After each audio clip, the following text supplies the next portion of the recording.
Hello बच्चों, आज मैं आप लोगों को क्लास 7th की जो आपके पास न्यू एनसीईआरटी की बुक है ना, गणिता प्रकाश, इसमें हमने अपना चैप्टर नंबर 2 स्टार्ट कर रखा है, अरिथमेटिक एक्सप्रेशंस। आज की क्लास में फिगर इट आउट के क्वेश्चंस करने वाले हैं, जो कि हमारे को पेज नंबर 42 पे दे रखे हैं। लास्ट फिगर इट आउट है, उसके बाद आपका ये चैप्टर पूरा कंप्लीट हो जाएगा। चलिए स्टार्ट करते हैं। क्वेश्चन नंबर 1 है आपके पास। Read the situation given below, write appropriate expression for each of them and find their values. आपको क्या करना है, यहाँ पर कुछ सिचुएशंस दे रखी हैं, इनको आपको रीड करना है और इनका एक्सप्रेशन बनाना है और उसके साथ उनकी वैल्यूज को भी फाइंड करना है। फर्स्ट है, the district market in Begur operates on all 7 days of a week. Rahim supplies 9 kg of mangoes each day from his orchard and Sham supplies 11 kg of mangoes each day from his orchard to this market. Find the amount of mangoes supplied by them in a week to the local district market. देखो, एक district market है जो पूरे सातों के सातों दिन खुली रहती है हफ्ते में, एक भी दिन बंद नहीं होती। अब यहाँ दो जने हैं, एक राहिम है और एक शाम है। दोनों जने वहाँ पर क्या करते हैं, मैंगो की सप्लाई करते हैं। तो राहिम जो है वो 9 kg मैंगो देता है हर दिन, और शाम जो है वो 11 kg मैंगो देता है, हर दिन देता है, सातों के सातों दिन देते हैं। तो आपको टोटल अमाउंट ऑफ मैंगोज बताने हैं कि उस मार्केट के अंदर पूरे वीक में कितने जाते होंगे। तो यहाँ पर अगर मैं एक्सप्रेशन बनाऊंगी इसका, तो राहिम 9 kg पर डे पे देता है एक दिन, तो 7 दिन में 9 × 7 देगा। शाम 11 kg देता है एक दिन, इंटू 7 कर लो, सातों दिन का हो जाएगा। मैंने यहाँ से 7 को क्या किया, कॉमन ले लिया, तो अंदर 9 + 11 बचा। ये तो मेरा एक्सप्रेशन बन गया। अब अगर मैं इसकी वैल्यू फाइंड करूँ, ठीक है, यहाँ इंटू है तो ये 20 हो गया। आपका आंसर आ जाएगा 140। तो आप 140 kg मैंगोज है जो देते हो। क्लियर हो गया फर्स्ट वाला आपके पास। चलिए अभी इसके और पार्ट्स हैं। बी पार्ट देखो, कह रहे हैं Binu earns ₹20,000 per month. She spend ₹5,000 on rent, 5,000 on food and 2,000 on other expenses every month. What is the amount Binu will save by the end of the year. आपसे कह रहा है एक गर्ल है, वो क्या करती है, यहाँ पर अर्न करती है 20,000 पर मंथ, एक महीने में 20,000 रुपये कमा रही है, जिसमें से वो खर्चा कितना कर रही है, रेंट पे 5,000 का है, फूड पे भी 5,000 का है, और अदर एक्सपेंसेस पे 2,000 का है, पर मंथ का ही खर्चा है। अब बताओ वो at the end of the year, month की बात नहीं कर रहा, ईयर की बात कर रहा है, वो कितना सेव कर रही है। तो अगर मैं पहले एक मंथ का निकाल लूँ, 1 मंथ में कितना सेव कर रही है, तो 1 ईयर का तो मैं ईजिली निकाल सकती हूँ, है ना।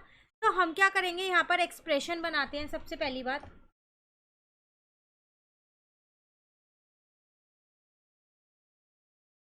तो वो 20,000 अर्न कर रही थी, इसमें से वो खर्चा किन किन पे कर रही है, 5,000 वो रेंट पे दे रही है, 5,000 वो फूड पे दे रही है, और 2,000 अदर एक्सपेंसेस पे दे रही है।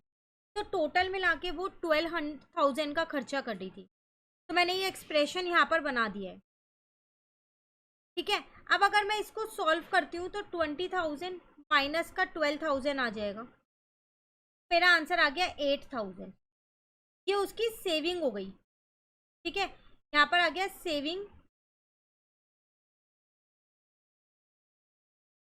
पर मंथ, पर मुझे पर ईयर की निकालनी है, तो वो यहाँ निकाल लेते हैं, सेविंग पर ईयर। तो इसको अगर मैं 12 से इंटू कर दूंगी, तो पर ईयर की सेविंग आ जाएगी मेरे पास। तो मेरे पास सेविंग आ गई 96,000। ये पर ईयर हम इतना सेव कर रहे हैं। क्लियर। चलिए नेक्स्ट आपसे सी पार्ट में क्या कह रहे हैं, during the day time a snail climbs 3 centimeter up a post and during the night while asleep accidentally sleep down by 2 centimeter. The post is 10 centimeter high and the delicious treat is on its top. In how many days will the snail get the treat? देखो, एक snail है, वो क्या कर रहा है, दिन के टाइम पे वो 3 सेंटीमीटर ऊपर चढ़ पाता है। एक पोस्ट है, उसके ऊपर ना एक ट्रीट है, मतलब डेलिशियस ट्रीट, कुछ खाने की चीज़ होगी, कुछ होगी उसके ऊपर। तो वो दिन में 3 सेंटीमीटर उस पोस्ट के ऊपर चढ़ पाता है। लेकिन रात को क्या होता है, जब वो सो जाता है ना, तो गलती से वो नीचे आ जाता है, 2 सेंटीमीटर नीचे आ जाता है। अब वो जो पूरा पोस्ट है ना, वो 10 सेंटीमीटर का है पूरा पोस्ट। जब वो पूरे पोस्ट पे चढ़ जाएगा तभी वो उसे डिलीशियस ट्रीट मिलेगी। तो आपको बताना है कितने दिन में उसको वो ट्रीट मिलेगी। क्वेश्चन क्लियर हो गया? तो चलो देखो इसे यहाँ पर कैसे करेंगे हम।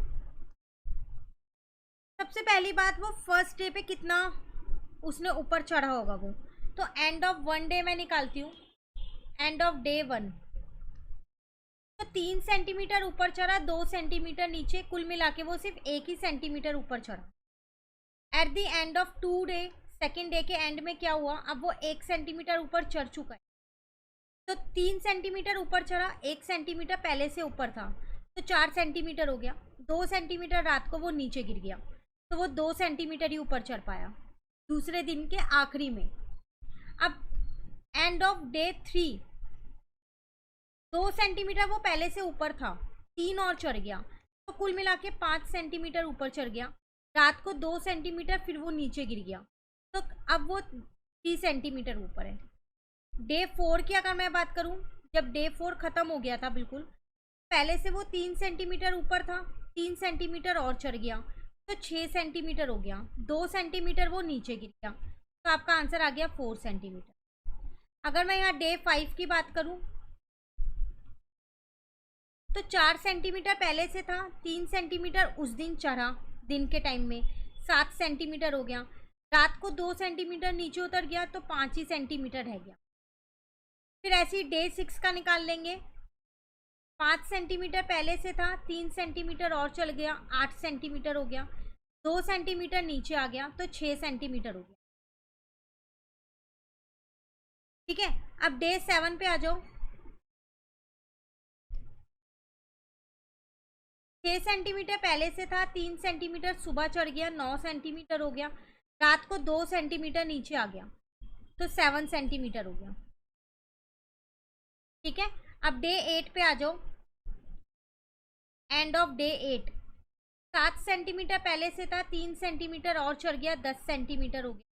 2 सेंटीमीटर नीचे आ गया, 2 सेंटीमीटर नीचे आ गया, पर वो 10 सेंटीमीटर तो यहाँ चढ़ चुका ना, सुबह ही चढ़ गया वो 10 सेंटीमीटर, तो वो सुबह ही ले लेगा ट्रीट। रात का क्यों इंतजार करेगा वो, है ना? तो वो तो पहुंच गया यहाँ पर, reach at the top, top पे पहुंच चुका है। तो वो 8वें दिन सुबह जो है वो टॉप पे पहुंच जाएगा और अपनी ट्रीट ले लेगा। तो हम यहाँ लिख देंगे it will get the treat on 8th day, 8वें दिन वो अपनी ट्रीट ले लेगा। क्लियर? ये था आपके पास क्वेश्चन नंबर 1 जो हमारा यहाँ पर होता है कंप्लीट। अब क्वेश्चन नंबर 2 हमारे पास यहाँ पर है, कह रहे हैं Melvin reads a 2-page story every day except on Tuesday and Saturday. How many story would he complete reading in 8 week? Which of the expression below describe this scenario? देखो यहाँ पर एक 2 पेज की स्टोरी है जो daily पढ़ी जाती है, सिर्फ 2 दिन नहीं पढ़ते, ट्यूसडे और सैटरडे को। तो आपको ये बताना है कितनी स्टोरी कंप्लीट्स होंगी 8 वीक के अंदर। तो अगर मैं यहाँ पर सबसे पहले देखूँ तो रीडिंग डेज है मेरे पास पर वीक 5, क्योंकि 2 दिन तो मैं पढ़ाई कर नहीं रही, रीड कर नहीं रही, तो 5 डेज हैं। और मैं एक दिन में 2 पेज पढ़ती हूँ, तो पेज पर वीक, तो एक वीक में कितना पढ़ूंगी? 5 इंटू में 2 का मतलब 10, और 2 पेज की एक स्टोरी है, तो मैंने 10 पेज पढ़ लिए। तो टोटल कितनी स्टोरी पढ़ी है मैंने एक दिन के अंदर? स्टोरीज पर वीक 5 स्टोरी पढ़ ली मैंने, है ना? एक वीक के अंदर 5 स्टोरी पढ़ी है, तो स्टोरीज 8 वीक के अंदर कितनी रीड करूंगी? स्टोरीज इन 8 वीक, तो 5 इंटू 8 कर दूंगी तो 40 का मतलब 8 वीक के अंदर, 8 हफ्तों में मैं 40 स्टोरी पढ़ लूँगी। ठीक है, अब आपसे कह रहा है बताओ इसमें से कौन सा एक्सप्रेशन इसको डिस्क्राइब कर रहा है। तो किसका आंसर 40 आ रहा है, बस आप ये देख लो, वही आपका मेन आंसर हो जाएगा। ठीक है ना? तो फर्स्ट वाला अगर आप देखो तो फर्स्ट वाले का आंसर आपके पास 80 आ रहा है, जो कि नहीं होगा। 5 इंटू 8 40 आ रहा है, ये हो जाएगा। 8 7 जब 56 होता है, ये भी नहीं होगा। 8 टू जो आपके पास 16, 16 इंटू में आप करोगे 7, तो आपके पास आ जाएगा 112, तो ये भी नहीं होगा। अब 7 5 जो 35, 35 में से 2 जाएगा तो कितना बचेगा 33, नॉट पॉसिबल। 7 + 2 9, 9 इंटू 8, 8 9 जा 72, ये भी नहीं है। 7 8 जा 56, 2 8 जा 16, कट होके 40 आ रहे हैं। 40 ही हमने स्टोरीज की हैं तो ये पॉसिबल है। यहाँ पर 2 8 जा 16, ये भी पॉसिबल नहीं है। तो इसका मतलब बी और जी जो है वो इसका मेन आंसर है। ये दो एक्सप्रेशन ऐसे हैं जो इसको क्या कर रहे हैं, इस सिनेरियो को डिस्क्राइब कर रहे हैं। ठीक है, तो बी, सॉरी एच लिख दिया मैंने, यहाँ पर जी आएगा। बी एंड जी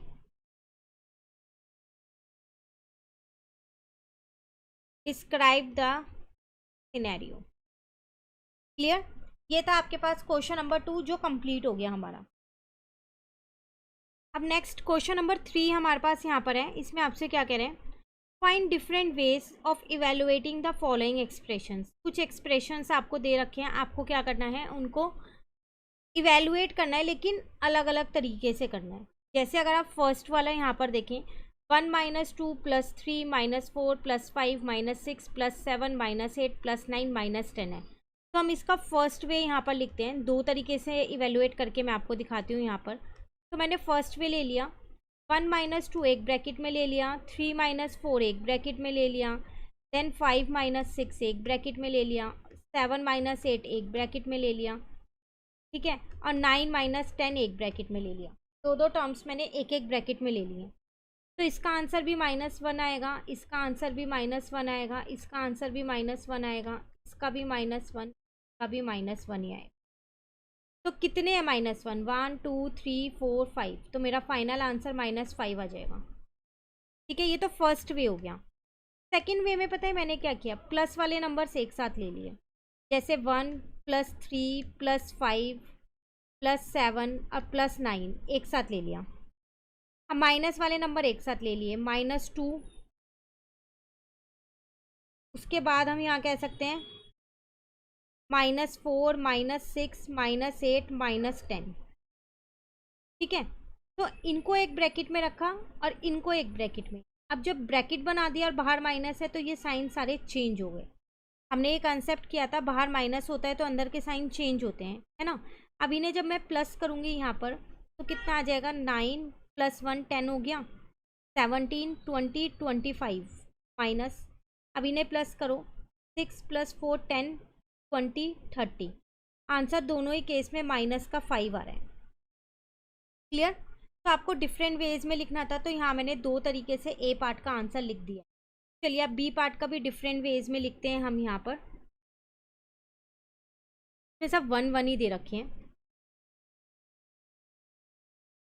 तो पहला तो वही ले लेते हैं, 2 2 का पेयर। 1 - 1 एक पेयर हो गया, +1 - 1 एक पेयर हो गया, +1 - 1 एक पेयर, +1 - 1 एक पेयर, +1 - 1 एक पेयर।